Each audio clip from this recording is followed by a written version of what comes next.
All right, everybody, injury report, Ryan Fitzpatrick, DNP, Antonio Gibson, full. That's it.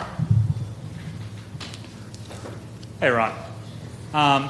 We saw Taylor break down the huddle while we were out there today, and might have been some colorful language, and it seemed like the guys kind of enjoyed his message. Is there already sort of like a new galvanizing theme with this team with him taking over under center?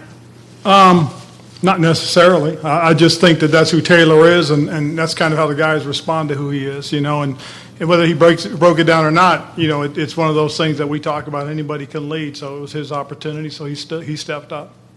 As for the D-line, the rushing in the same lanes and sort of some of these simple errors, why do you think that is, especially with the group that's been here last year and is supposed to be one of your best units? Why do you think in week one they sort of forgot some of their fundamental things? I think they were anxious. They wanted to make plays more so than anything else.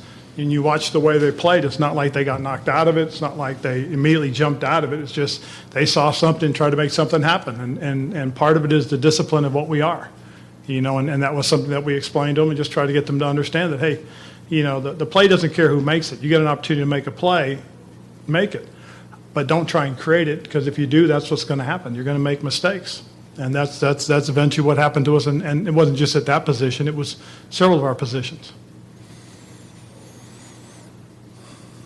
Ron, when we talked to Scott about the game plan and Ryan Fitzpatrick's input, because of the fact he's a veteran who's been around, he listens to him to a degree and says, here's what works for me, here's what doesn't. What about for a guy like Taylor who doesn't have a ton of experience? How much input does he have in terms of whether it's plays or personnel on the field or things like that?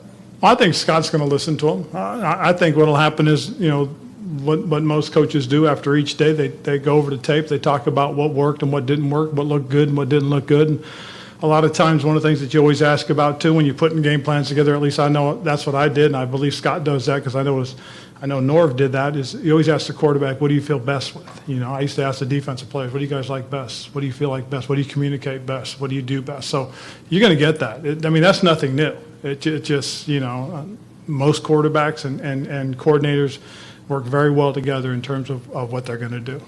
Not for Taylor specific, but with a guy like Ryan who has been around, you probably have a feel that, okay, he kind of knows what he's talking about. And Taylor has been a quarterback, but not necessarily at the NFL level a ton. When you have a younger quarterback or a more inexperienced quarterback, when do you kind of know that, okay, I can kind of trust their instinct here, that they kind of do have a good feel for what they do and what works for this team?